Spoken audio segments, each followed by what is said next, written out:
their faults.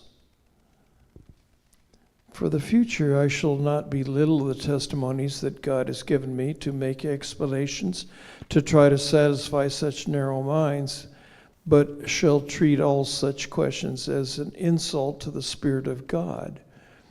God has seen fit to thrust me into positions in which He has not placed any other one in our ranks.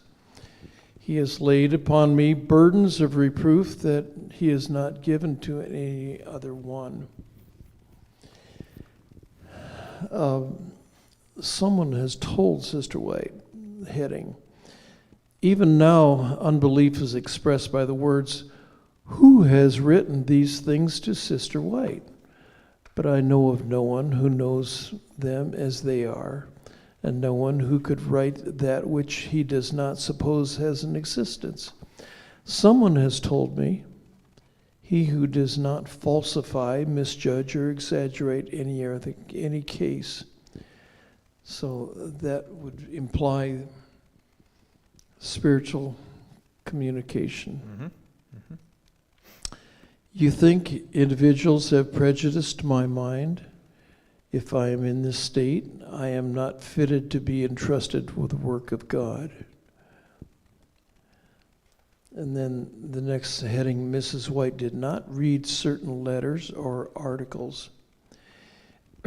You may blame me for not reading your package of writings. I did not read them. Neither did I read the letters that Dr. Kellogg sent. I had a message of stern rebuke from the publishing house, and I knew that if I read the communication sent to me later on, when the testimony came out, you and Dr. Kellogg would be tempted to say, I gave her that inspiration. So I have not been in the habit of reading any doctrinal articles in the paper, the Review and Herald, that my mind should not have any understanding of anyone's ideas and views, and that not a mold of any man's theory should have any connection with that which I write. A question raised in her early ministry: what if you had ever said so much, would that affect the visions that God gives me? If so, then the visions are nothing. What you or anyone else has said is nothing at all. God has taken the matter in hand. What you have said, Sister D, influenced me not at all. My opinion has nothing to do with what God has shown me in vision. That sort of hints back to what last week we were talking about, that opinions aren't what was important for her to express. She was expressing what God had shared with her to express. And so having previous knowledge or previous discussion, she says, I do not get involved in that. I only relay what the message God has sent to me. I received your letter and will endeavor to answer it. You say that you received the testimonies, but the portion in regard to deception you did not receive. Nevertheless, my brother, it is true, and hearsay has nothing to do with this case of reproof. So these are specific situations then she's dealing with. Mm-hmm, mm-hmm, mm-hmm. Yeah. Brother E suggested that it would please the people if I speak less about duty and more in regard to the love of Jesus.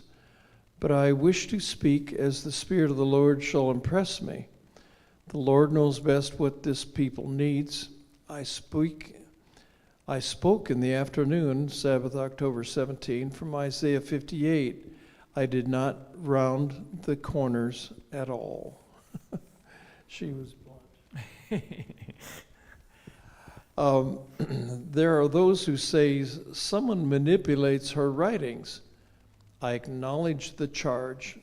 It is one who is mighty in counsel, one who presents before me the condition of things. And those one are in capital letters. Yeah. As in God is giving her direction. Yep. I am told by one who made a confession to me that doubts and unbelief had been cherished by them against the testimonies because of the words spoken to them by Sister F. One thing mentioned was that the testimonies to individuals had been told me by others, and I gave them, purporting to be a message from God. Does my sister know that in this she is making me a hypocrite and a liar? One case was mentioned by Sister F, that she had told me all about the case of Brother G's family. And the next thing she heard, I was relating the very thing she had told me as what the Lord has shown me. Let me explain. I am often shown families and individuals, and when I have an opportunity with those who are acquainted with them, I make inquiry how that family is standing for the purpose of asserting if ministers or people have any knowledge of the existing evils. This was the fact in the case concerning Brother G's family.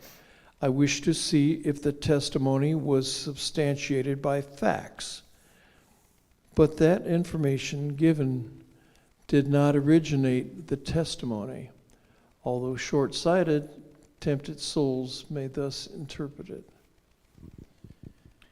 Interesting. She had seen a vision and yet would inquire as to, is this on track or is this somewhere off? Which is interesting, a way of somewhat interrogation, so to speak. I know when I was boys dean many years ago, I would inquire to the students as if I know the whole story relative to what somebody had been doing that they shouldn't have been, and I would just let them start spilling like I already knew all this and they're just repeating it, but I had never heard it in the first place. I mean, I was just sort of insinuating that, I'm aware of what goes on here, so what's your take on what took place? And, it's amazing. But again, she didn't use any information that she gathered because she had already known about it, and she was just trying to verify and substantiate, yet it was on track. Okay? Very good. John, you want to read? Who told Paul and... Hello? Testing? Yeah, it's on. Okay. Who told Paul and Sister White? When a testimony from the Lord is borne to the hearing, there is often a question asked, who told Sister White? This must have been the case in the days of Paul, for someone must have had the interest of the church at heart to present before the apostle, God's appointed minister, the dangers of the members of the church which threatened its prosperity. There is a time to speak and a time to keep silence. Of course, something must be done, and the Lord's appointed minister must not fail in his work to correct these evils. Now these evils were existing, and Paul had a work to do to counteract them. We know that Paul had presented before him the state of the churches.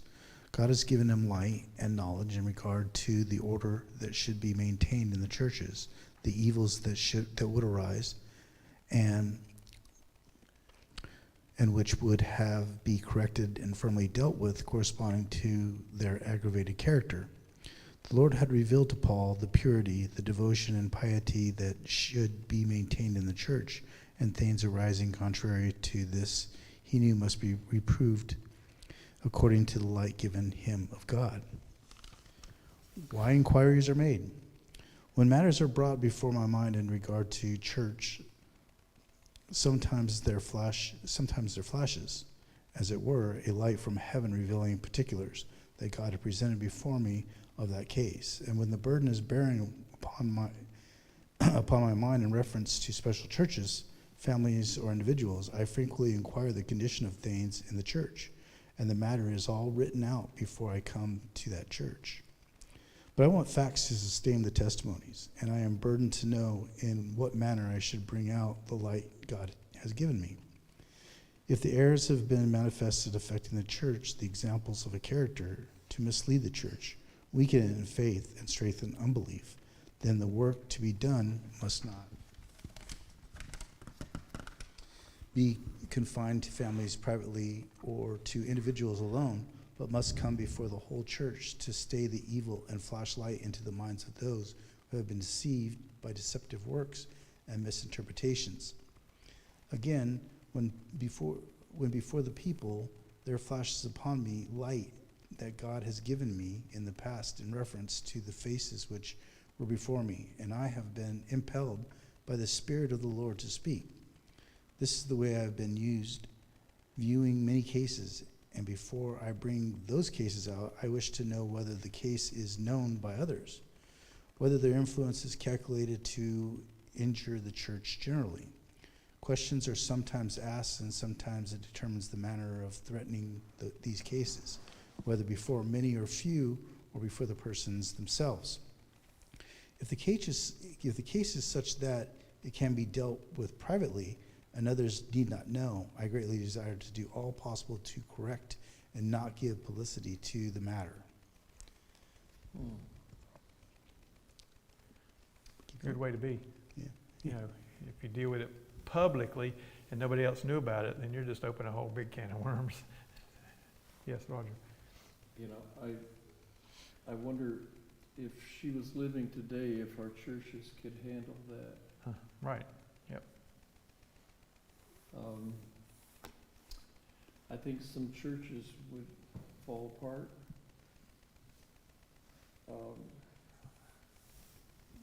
And others would benefit by it. Yeah, right. Very, very true. Very true. You want to continue? Yep. I stand alone, severely alone. I have a statement to make. When the Lord presents before me any matter and instruction, and I have a message to bear concerning the said matter, then I shall, to the best of my God-given ability, make known the matter, presenting the mind and will of God just as clearly as my human capabilities, guided and controlled by the Holy Spirit, shall bring all the matter before me to present to others. In regard to the serious matters given me, I have not given anyone, man or woman, any right to have the least control over my work the Lord has given me to do.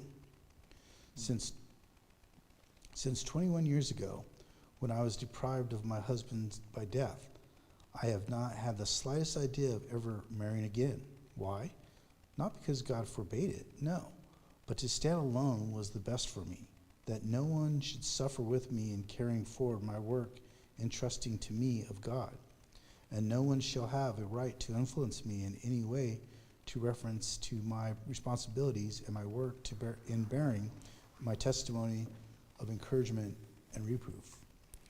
My husband never stood in my way to do this, although I had help and encouragement from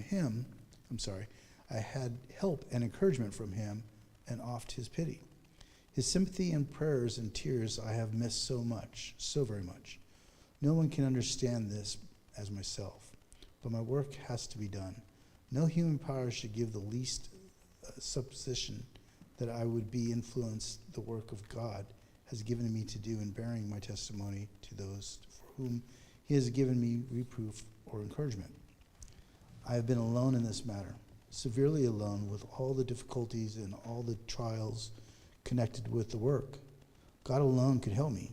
The last work that is to be done by me in this world will soon be finished. I must express myself plainly, in a manner, if possible, not to be misunderstood. I have not one person in the world who shall put any message in my mind or lay one duty upon me. I am now to say to you, Brother F., when the Lord gives me a burden for you or for anyone, you shall have it in the way and manner the Lord gives it to me. Interesting. It's good to hear her viewpoint there on remarriage. You know, that wasn't an issue after her husband died, but that she felt it not the right thing to do relative to her calling and her ministry, to burden somebody else with all the things that she was dealing with, which is an interesting viewpoint. All right, chapter 9 then. Jeff, you want to read on? Sure. The position of part human, part divine. Many times in my experience, I have been called upon to meet the attitude of a certain class who acknowledged that the testimonies were from God, but took the position that this matter and that matter were Sister White's opinion and judgment. This suits those who do not love reproof and correction, and whose if their ideas are crossed, have an occasion to explain the differences between the human and the divine. If the preconceived opinions of a particular idea are of some are crossed and being reproved by testimonies, they have a burden at once to make plain their position, to discriminate between the testimonies, defining what is Sister White's human judgment and what is the word of the Lord.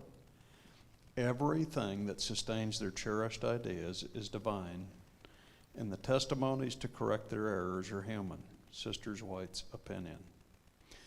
They make of none effect the counsel of God by their tradition. That's an interesting couple of paragraphs there. If and when we get to studying the testimonies, to see, if it's thus saith the Lord, or is it just your idea? And so if it agrees with me, God surely must have said that. But if it goes against what my thoughts are, then that must be your ideas. Anyway, that's, she was putting it pretty plainly there. All right. Virtually rejecting the testimonies. You have talked over matters as you view them, and over communications from Sister White are not all from the Lord, but a portion is her own mind, her own judgment, which is no better than anyone else's judgment and ideas.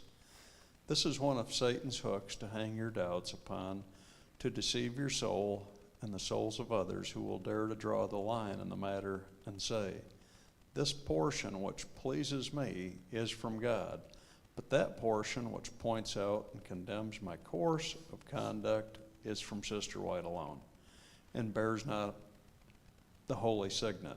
You have in this way virtually rejected the whole of the messages which God in his tender pitying love has sent you to save you from mortal ruin. There is one back of me, which is the Lord, who has prompted the message which you now reject and disregard and dishonor. By tempting God, you have unnerved yourself, and confusion and blindness of mind have been the result.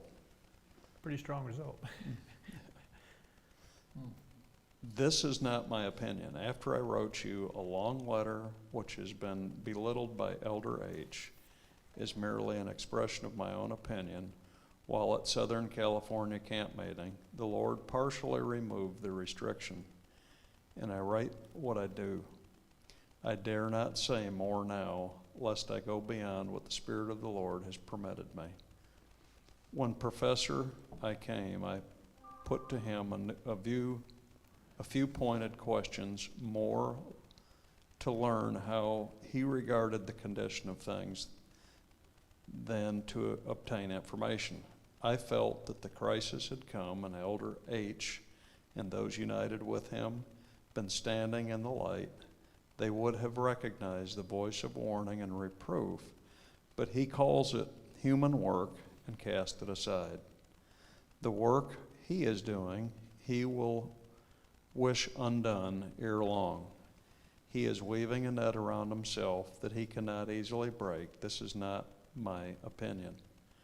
What voice will you acknowledge as a voice of God, and what power has the Lord in your reserve to correct your errors and show you your course as it is? What power to work in the church?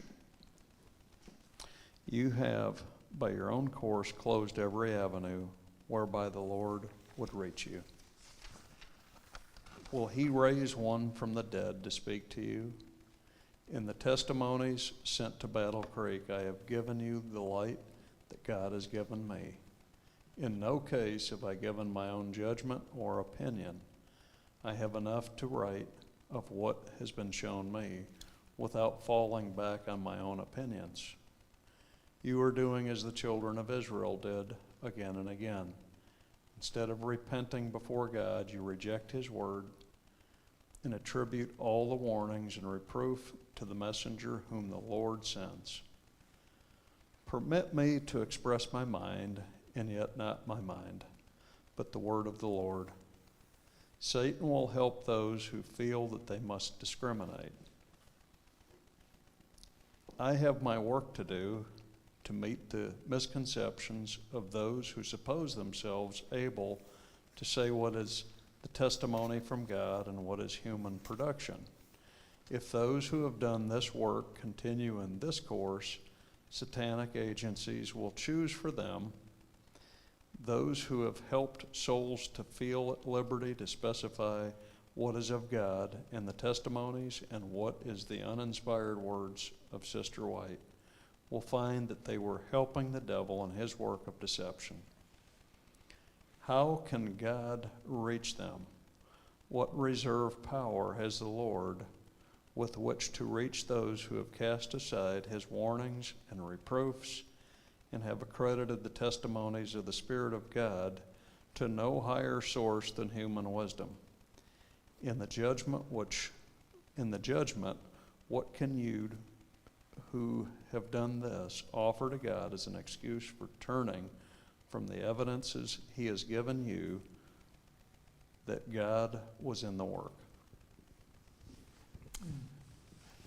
Last week you asked a question about whether or not she was inspired or not. Does some of this help give it Yes. direction? I think there's a similar situation in the time of Jesus. Mm-hmm. You know, Ellen White had a formal education of fourth grade. How could she understand what she talked about? You know, for the same reason, when Jesus was in the temple when he was 12 years old, Right. where'd you learn this?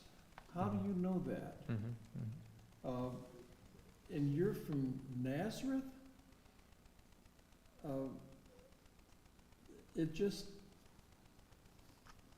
We look for any kind of excuse to shoot down truth. And I'm sure her work in life was a pretty heavy thing to carry. Yes, many, many times. I'm sure that would be very true. You know, go see this person and share with them what I have to say about that. Yeah. That would be a hard thing to do. You're right. Very true. Yeah. One thing though, in Matthew, Jesus talks about being very skeptical of false prophets, Mhm. right? Prophets coming in saying, or even people saying they're the Messiah, right? Right.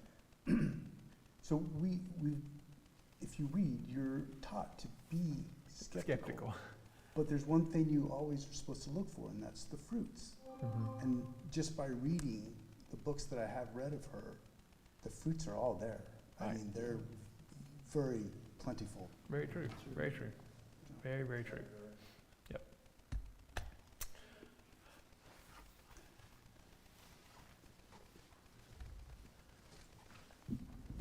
I have for you your very own microphone. Oh, thank you. We are equipped tonight. Wow. Everybody gets their own. That's right. I think I better keep it. On being an inspired messenger. Experiences as God's messenger recounted. For half a century I've been the Lord's messenger, and as long as my life shall last, I shall continue to bear the messages that God gives me for his people. I take no glory to myself. In my youth, the Lord made me his messenger to communicate to his people testimonies of encouragement, warning, and reproof. For 60 years, I have been in communication with heavenly messengers, and I have been constantly learning in reference to divine things and in reference to the way in which God is constantly working to bring souls from the error of their ways to the light in God's light. Can I make an interjection here? There in the center, she makes the comment, in my people, let's see, the Lord made me his messenger to communicate to his people testimonies of encouragement and warning and reproof. So often we think of Mrs. White's writings, at least a lot of people do, as being the reproof side. You need to straighten up here, you need to do this right, you're going the wrong direction. But yet, you know, there's encouragement there too, that she was writing to people to tell them they are moving forward the way the Lord wants them to, and it was the good side. So help us not to take the attitude that all of Mrs. White's writings is putting a finger on what we're wanting to do, but yet it's an encouragement to move forward in God's will. Most of these compilations and testimonies were letters to people originally, and a lot of them were encouraging. Yes, that's right. They may have slight errors, but for the most part, she tries to be encouraging in what they were doing. True. Okay, I didn't mean to interrupt you. Go ahead. Okay. I think I'm just on the second paragraph. Yes, second paragraph. All right. Many souls have been helped because they have believed that the messages were given me were sent in mercy to the erring. When I have seen those who needed a different phase of Christian experience, I have told them so, for their present and eternal good. And so long as the Lord spares my life, I will do my work faithfully, whether or not men and women shall hear and receive and obey. My work is clearly given me to do, and I shall receive grace in being obedient. I love God. I love Jesus Christ, the Son of God, and I feel an intense interest in every soul who claims to be a child of God. I am determined to be a faithful steward so long as the Lord shall spare my life. I will not fail nor be discouraged. But for months my soul has been passing through intense agony on account of those who have received the sophistries of Satan and are communicating the same to others, making every conceivable interpretation in various ways to destroy confidence in the gospel message for this last generation and in the special work which God has given me to do. I know that the Lord has given me this work, and I have no excuse to make for what I have done. In my experience, I am constantly receiving evidence of the sustaining miracle-working power of God upon my body and my soul, which I have dedicated to the Lord.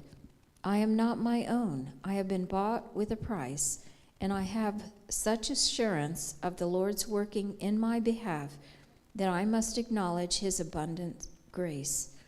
Why should I complain? So many times the Lord has raised me up from sickness. So wonderfully he has sustained me, and I can never doubt. I have so many unmistakable evidences of his special blessings that I could not possibly doubt. He gives me freedom to speak his truth before large numbers of people. Not only when I am standing before large congregations is special help bestowed upon me, but when I am using my pen, wonderful representations are given me of past, present, and future.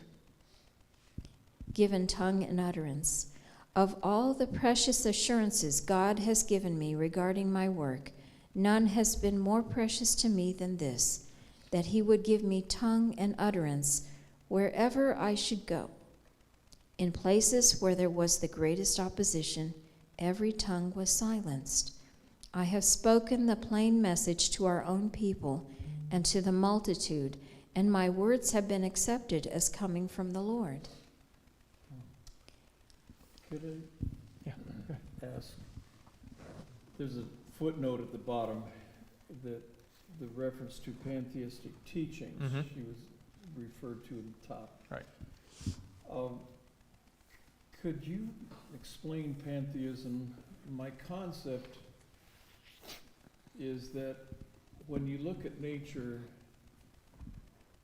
the tree out there is a representation of God. The cow is a representation of God. Everything is God. So the problem is we must be God too. Yes, which then also takes away the awesomeness of who God really is. Yeah. I mean, God has presence with all his creation. He has put life into everything that is in existence. And so because there are those who then think that if God has given life to all things then are a representation of God, and that would be false. So that's where the pantheism comes in. to put this into vernacular used in Star Wars, Mhm. when they say, "May the Force be with you," that's actually pantheism. If, on the edge of, Yeah. the force can be with us, as in God gives His Spirit for us to be led by and so forth. So the force of God is with us, but we don't then become God. So in your, may the force be with you, that doesn't then make you God, or it doesn't make you the force. It just allows the force to work in you. So yes and no, it's kind of in that same realm, as if God is with me, then I am representing Him. And that's not where it needs to go. So, in our world today, do Jehovah's Witnesses buy into this concept? They are probably the furthest from it, Oh, really? and they do not allow you to use God's name. I mean, that God is Okay. unique and beyond anything that we can experience on this earth. And so I don't think they buy into the concept that we are God, but that we serve a God that is beyond who we are. So I think they're probably the furthest from the pantheistic So is evidence. pantheism dead? No, probably New Age movements, New Age religions are probably yielding Okay. heavily towards the pantheistic idea that we're all little gods, Okay. that New Age concept. Yes. I've heard some language about the universe, telling you this or that. Yes. And so it's just changed terms a Mhm. lot Mm-hmm. and maybe restructured a bit. Right. But it's the same Concept. kind of idea. Yep, right. Very true. All right. You want to keep going? Okay, Ellen G. White message consistent through the years. The meeting on Sunday afternoon was attended by many of the citizens of Battle Creek. They paid the best of attention. At this meeting, I had opportunity to state decidedly that my views have not changed. The blessing of the Lord rested upon many of those who heard the words spoken. I said, "You may be anxious to know what Sister White believes. You have heard her speak many times. She has the same service to do for the Master that she had when she addressed the people of Battle Creek years ago. She receives lessons from the same instructor. The directions given her are, write the messages that I give you, that the people may have them. These messages have been written as God has given them to me." E.G. White's confidence in the divine source of her revelations. What a battle I am obliged to fight. My brethren seem to judge me as taking positions that are not necessary. They do not see that God in His own wisdom has made revelations to me which cannot successfully be contradicted or disputed. Nothing can rub out that which has been presented to me and imprinted on the tablets of my soul. All of the oppositions or gainsaying to make my testimony of none effect only compels from me, by the urgency of the Spirit of God, a more decided repetition, and to stand in the light revealed with all the force of the strength God has given me. Meet the danger positively. Satan will continue to bring in his erroneous theories and to claim that his sentiments are true. Seducing spirits are at work. I am to meet the danger positively, denying the right of anyone to use my writings to serve the devil's purpose, to allure and deceive the people of God. And here's a footnote for that. Advocates of pantheistic teachings and E.G. White writings to bolster their erroneous views. So that's what she's referring to. Right. God has spared my life that I may present the testimonies given me to vindicate that which God vindicates, and to denounce every vestige of Satan's sophistry. One thing will follow another in spiritual sophistry, to deceive, if possible, the very elect. unmoved by opposition. The greatest tirade may be made against me, but it will not change in the least my mission or my work. We have had this to meet again and again. The Lord gave me the message when I was only 17 years old. The message the Lord has given me to bear has been in a straight line from light to light, upward and onward, from truth to advanced truth. No Always. claim to the title prophetess. Do you want me to read on? I was going to say it's been going the same way. She hasn't veered back and forth and gone this way a while and gone this way a while. That God's been the arrow that keeps the straight going, keeping it right on track. So she hasn't veered right or left. Okay. You want me to read or you want to keep going? I can go on. Okay, go ahead then. During the discourse at Battle Creek, October 2nd, 1904, I said that I did not claim to be a prophetess. Some were surprised at this statement, and as much as is being said in regard to it, I will make an explanation. Others have called me a prophetess, but I have never assumed that title. I have not felt that it was my duty thus to designate myself. Those who boldly assume that they are prophets in this our day are often a reproach to the cause of Christ. My work includes much more than this name signified. I regard myself as a messenger, entrusted by the Lord with messages for his people. And that's a good definition, that she doesn't want to make the claim just to be a prophet, but that she's a messenger, sharing that news and good news. I thought that was a strong point to make. The work of a prophet and more. I am now instructed that I am not to be hindered in my work by those who engage in suppositions regarding its nature, whose minds are struggling with so many intricate problems connected with the supposed work of a prophet. My commission embraces the work of a prophet, but it does not end there. It embraces much more than the minds of those who have been sowing the seeds of unbelief can comprehend. No self-vindication. My heart feels very sad that Brethren J and K have taken the position which they have. You may inquire, what effect does this have upon you? Sorrow only, sorrow of soul, but peace and perfect rest and trust in Jesus. To vindicate myself and my position or my mission, I would not utter 10 words. I would not seek to give evidence of my work. By their fruits ye shall know them. Matthew 7:20. I am sometimes greatly burdened in the night season. I rise from my bed and walk the room, praying to the Lord to help me bear the burden and say nothing to make the people believe that the message he has given me is truth. When I can lay this burden on the Lord, I am free indeed. I enjoy a peace I cannot express. I feel lifted up as if borne by the everlasting arms, and peace and joy fill my soul.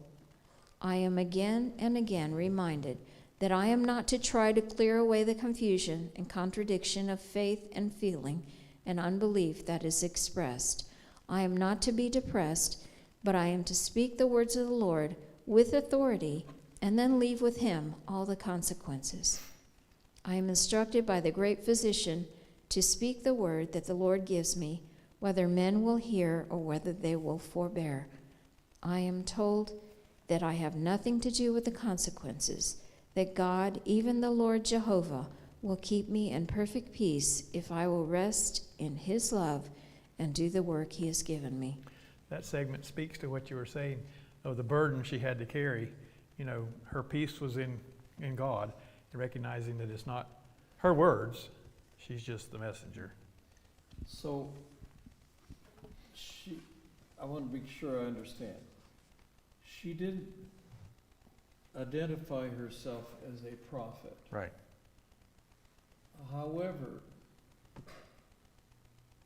as a church, in the book of Revelation, where it talks about the spirit of prophecy and keeping commandments, we claim her as a fulfillment of the spirit of prophecy. Mm-hmm. Is that correct? Yes, that is correct. Because she carries that spirit of prophecy, even though she herself doesn't make claim to that. And it says here, because my commission embraces the work of the prophet, but it doesn't end there. There's more to what her messages are. And so she didn't want to claim that she was a prophet, but that she was a mouthpiece for God, a messenger.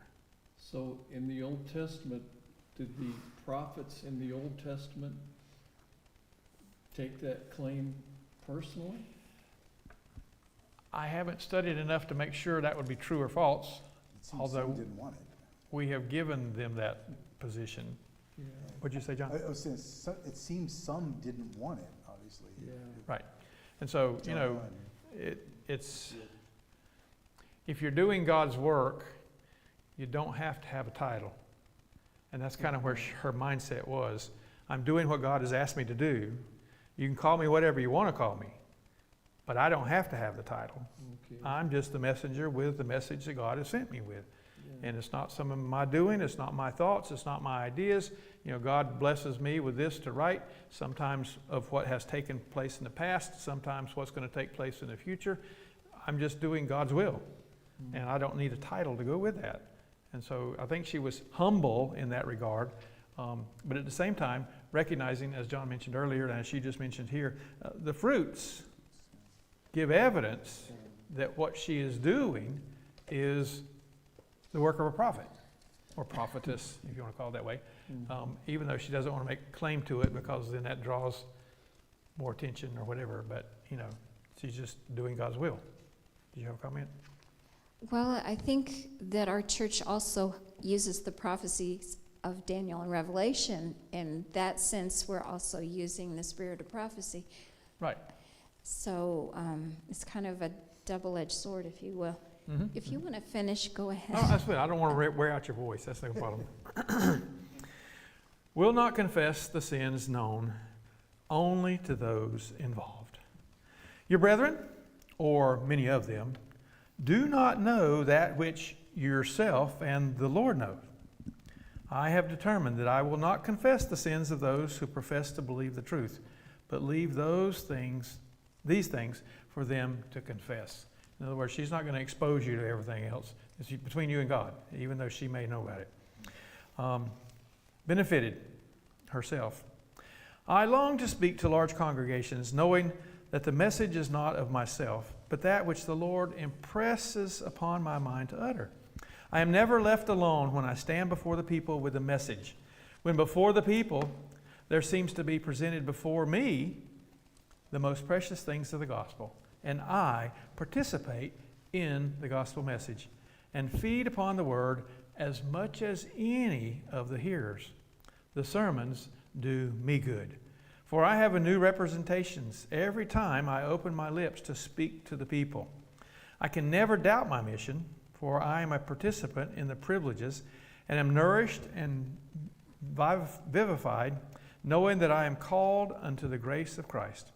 Every time I set forth the truth to the people and call their attention to eternal life, which Christ has made possible for us to obtain, I am as much benefited as they with the most gracious discoveries of grace and love and the power of God in behalf of His people, and in justification and reconciliation with God. I am very thankful that the Lord has given me the privilege of being His messenger to communicate precious truth to others. After her death, her writings were to continue. I am to trace this testimony on paper, that should I fall asleep in Jesus, the witness to the truth might still be borne. To the end. Abundant life has been given to our people in these last days. Whether or not my life is spared, my writings will constantly speak, and their work will go forward as long as time shall last. My writings are kept on file in the office, and even though I should not live, these words have been given to me by the Lord, will still have life, and will speak to the people. Greater force after her death.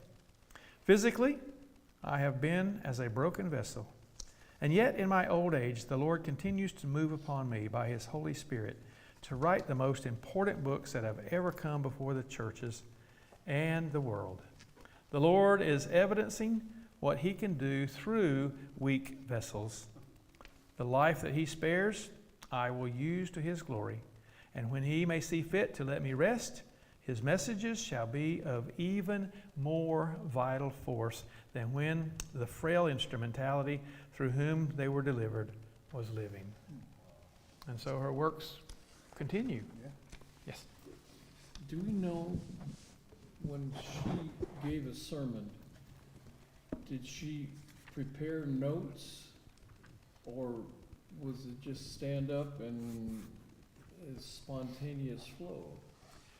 I think we've studied already in different indications where she has written out what she was to deliver. So I would think it would probably be a combination of having pre-written, but yet being moved by the Spirit as you move forward. To me, I would say most pastors will go that route. To me, it's very important to write it down, because sometimes if I get on a roll, I may get stuck out here and not know where I'm at. And if it's written down, I can just start reading again and get back on track. So I don't know for sure, but I think she has given evidence to that we've studied already, that she had written out what she was going to share. And then as the time came, God had moved her in a different direction or with a different emphasis or whatever. So I think probably both of those tie together. I know when I stand up here, it's a manuscript. But my son early on says, "Dad, I'd rather read what you're saying than he listen to you." So I give him my manuscript to follow along while I was preaching. And we'd get done and he'd say, "You didn't preach anything like what you wrote." So I would think that she would write things out, but yet be led by the Spirit still to move in whatever direction it needed to go relative to the audience. I don't know for a fact, but I would think she, for the most part. I'm sure there are times that she would just stand and deliver without any notes, but I would think most often it was written, but I don't know for a fact. Okay. Any other thoughts? All right. Any prayer thoughts before we kneel for prayer? Yes, Roseanne. I encountered a patient on Monday who's facing some serious surgery. Mhm. I can't give a name. Right. But I told her I'd be praying. And she needs our prayers. Right. Okay. All right. All righty. Yes, Roger. I saw Mark and Debbie today, Okay. and he's of good cheer, but he's in pain. And I don't think medicine will relieve all the pain. And I just like to hold him up and Yeah. encouragement from the Lord being with him this trying time. Okay.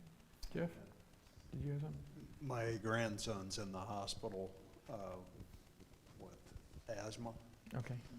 but he's got some kind of type A flu along with RSV, and he's got 3 different things going right now. So All right. he was in, I think he's in the ICU, It's at full. Paul. And he's had asthma his whole life. He got it from me, and I got it from my great-grandmother. But yeah, he's not complaining, but he's very uncomfortable, Right, and right. so I'd like us to remember Sure. Paul. Okay. Thank you. All right. All right. Any other thoughts? All right. Those of you on Zoom, I invite you to get together or share in some way and have prayer as we kneel together here for prayer.